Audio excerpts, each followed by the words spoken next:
Hey everyone, it's Carissa Wiley at sprinkledwithglitter.com. Thanks for joining me today. Today I am sharing a card that features my brand new Shine Bright collection available from Spellbinders. I am a licensed designer with Spellbinders, and I just wanted to spend this week giving you some inspiration featuring some of my new products. Today's card features the new disco ball dies. There are 3 sizes of disco balls in this die set and 7 dies total, so you'll get the solid piece as well as the piece that makes the impressions and a sparkle piece. I'll also be using the sparkle background hot foil plate. This includes a hot foil plate that's large enough to create a background for a 5x7 card when you foil it twice. There's also another foil sparkle piece as well as the coordinating die for that. The foil piece is a little different from the one included with the disco ball dies. I'll also be using these 2 sentiment sets, the Sparkle On sentiment set, which includes these nice large sentiments, and the Shine Bright sentiment strip set, which is designed to coordinate with these products, but specifically with the Shine Bright layering stencil. So I'm going to start by die cutting my disco balls from this holographic cardstock. This holographic cardstock is from Erin Lee Creative. So I'm just running those through my die cut machine, and you'll see that I get these perfectly impressed disco ball die cuts. I love the way they shine. They also look perfect in silver and gold cardstocks as well. I love the 3 different sizes of disco balls that we did. The first largest one is about 2 5/8 inches, so just over 2.5 inches. They're great sizes for card fronts, and you can mix up the sizes or use one on its own. So there's a lot of versatility within this set. Now, once I've cut those images, I am going to take the solid circles that come with the disco ball die set, and I'm going to die cut those from some white cardstock. When I die cut this holographic cardstock, it tends to curl up a little bit, so this is perfect for creating a backer for these disco balls. They're also great for creating shaker windows or windows on the front of your card or even spinner cards as well. So I'm taking and I'm applying liquid glue to that solid white cardstock piece and then just applying the disco ball die cut right over the top. That's going to help flatten it out and give it a little bit of weight for my card front. And once I have that glued down, I'll just take an acrylic block and place it over the top while the glue sets up. Now I'm going to repeat that process with the other 2 disco balls, so the smallest one and the medium size one, just applying some liquid glue to that backer piece and then placing it under the acrylic block. Now that I've created my disco balls, I'm going to move on to my background, and I'm using the Sparkle Background Hot Foil Plate. Now I know a lot of you are going to ask me why I created a hot foil plate instead of a better press plate. Unfortunately, due to manufacturing specifications, we were only able to create this design in a hot foil plate. So I've placed the plate onto the platform of my Glimmer Hot Foil system, and then once it was heated completely, I pressed the timer button. Once the timer was done, I removed my platform from the Glimmer Hot Foil base, and I'm applying my Prism foil, a piece of white cardstock, and then I'm going to add the 2 shims that come with the Glimmer Hot Foil system and run that through my Spellbinders Platinum 6 die cut machine. Now, I did want to mention that you want to add the pretty side of the foil facing the pretty side of the plate, and you're going to see that I have a really beautiful hot foiled impression with that kind of holographic foil. I love how this coordinates with that holographic cardstock that I use for my disco balls, and let me tell you, in real life, this thing really shines. Now I am grabbing the Shine Bright sentiment strip set. There are 2 press plates in this set and 2 coordinating dies.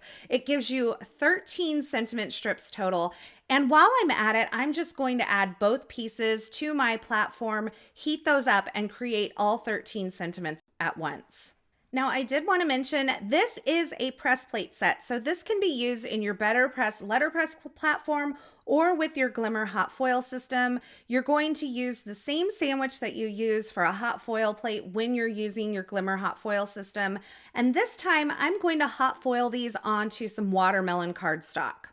So you can see I've removed the platform from the base and I've added my hot foil with the pretty side facing the pretty side of the plates. Then I added my cardstock and my shims that come with the Glimmer hot foil system, and I ran that through my Spellbinders Platinum 6 die cutting machine. I absolutely love the peel and reveal on hot foil. Every time I'm just blown away by the results.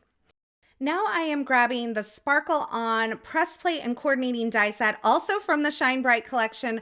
There are 4 larger sentiments and coordinating dies in this press plate set. And once again, they can be used with your Better Press letterpress system or with your Glimmer hot foil system. The 4 sentiments are Sparkle On My Friend, Shine Bright, More Glitter, Less Bitter, and You've Got That Birthday Glow. So you can see that there's encouraging sentiments and sentiments that are perfect for celebrations as well. I've allowed those to heat up on my Glimmer hot foil system by pressing the timer. Once the timer was done, I removed the platform from the base and took it over to my Platinum 6, where I added the hot foil with the pretty side down, my cardstock, and now I am going to add the shims and run that through my Platinum 6 die cutting machine. That will apply pressure and heat to these plates and transfer the foil onto this cardstock. Now, I do want to mention cardstock is really important when you are doing hot foiling. My favorite cardstock for hot foiling is Concord and 9th white cardstock. It's a really wonderful weight and it's got a beautiful smooth finish. Now that I have everything hot foiled, I'm going to work on some die cutting, and I'm using the coordinating dies to die cut at all these sentiments. I'm not using all of them on today's card, but I will have plenty of extras for cards in the future. You can see I'm also lining up that sentiment strip die set, which will cut out several of these sentiment strips all at once. They make for the perfect little supporting sentiments with this Sparkle On sentiment set, or they coordinate perfectly with the Shine Bright layering stencil set. The angle of the end of these strips coordinates with the angle of the rays on that. Now that I have those die cut, I am going to die cut my background. So I'm using the Precision A2 layering dies from Spellbinders and trimming that out where the kind of rays come out from the left side of this card front. And I'm just kind of in my mind here planning where I want to do some ink blending. I decided I wanted to add a little color to this background, and I'm going to create kind of a rainbow ink blended ray situation here. So I'm starting with watermelon ink from Concord and 9th, and then I am moving to Nectar ink. And you can see I'm just kind of blending out from that center area that's created by that sparkle background hot foil plate and kind of blending out in sections. Now I'm moving on to the Stamp Market Citrine ink, and as I move throughout these colors, I'm kind of moving back and forth, allowing the colors to overlap so there's a really nice smooth transition. Now I've grabbed the Juniper ink from Concord and 9th and blended a little ray there. And then finally, I'm finishing off with Sea Glass ink. And you're going to see me kind of go back over a couple of these areas with the blending brushes. I'm not adding any more ink, just kind of smoothing those colors out. And then I'll wipe off any excess ink from that hot foil that's sitting on top of it after I did my ink blending. I've used the coordinating dies to now cut out an additional layer for my sentiment. So I've used Juniper and Sea Glass ink, and I'm die cutting the solid area of the sentiment here. I'm going to use the Sparkle On My Friend, and I'm going to layer these up and offset them just slightly so I get a really nice, beautiful pop of color behind my foiled sentiment. That's going to really help it pop off of these very shiny disco balls and create a little bit of contrast, because that white cardstock on the holographic cardstock can get a little lost. So this just brings a little more color to the card and brings a little contrast to that area so that the sentiment really does take center stage.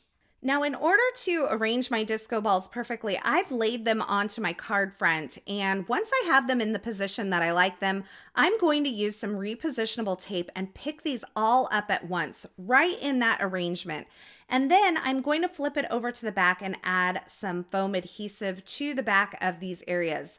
I will allow the foam adhesive to kind of overlap between the various disco balls so that they're all adhered together in one solid piece.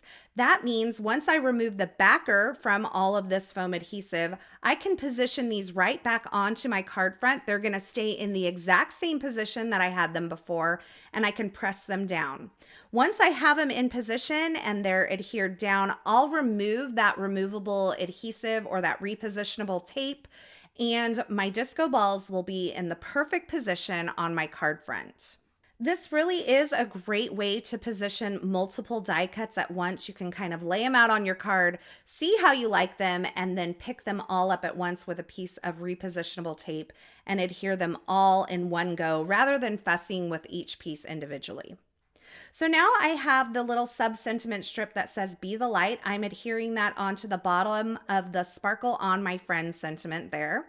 And then I'll take this entire thing and add it over the top of these disco balls with some foam adhesive. Yes, there's a lot of foam adhesive on this card, but I happen to like really dimensional cards. Now, earlier when I was doing all of my die cutting, I die cut these little sparkle elements from the holographic cardstock. And now I'm taking little bits of foam adhesive and placing them behind these sparkle elements and sprinkling them onto the background, kind of like they were sequins or embellishments. I really wanted to have these sparkle elements in both the hot foil plate and the die set so that they could be sprinkled throughout cards with or without these disco balls. Now I'm making my card base from some sea glass cardstock. I've cut it to 5.5 by 8.5 inches and then scored it at 4.25 inches to create an A2 size card. And I am going to add a panel of foam adhesive on the back of the card front and then remove the backer from that foam adhesive and place this entire thing onto my card base. This card really is very easy to put together. It features all 3 sizes of those fabulous disco balls from the new Disco Balls die set from myself and Spellbinders. I think that this is perfect for any celebration or for encouraging others to shine their light in this world, which is really the heart of this entire collection, just encouraging others to shine their light and be bright in this world. So as always, I will have links to the featured products used in this project in the description at YouTube. So if you're looking for anything in particular, be sure you check there. Or you can head on over to my blog at sprinkledwithglitter.com. Over there, you'll find more still shots, more information, and a complete list of supplies. If you haven't already, be sure to check out my Shine Bright introduction video where I walk you through this entire release and share my inspiration and heart behind creating this release with Spellbinders. I want to thank you so much for stopping by and hanging out with me today. Thanks for watching. I hope you enjoyed this card project, and I hope you enjoyed this video. If you did, be sure to give this video a thumbs up, and don't forget to subscribe and turn on the notifications here so you don't miss any of my card making and paper crafting tutorials. Thanks again for watching, and until next time, don't forget to shine bright and have a fabulous day.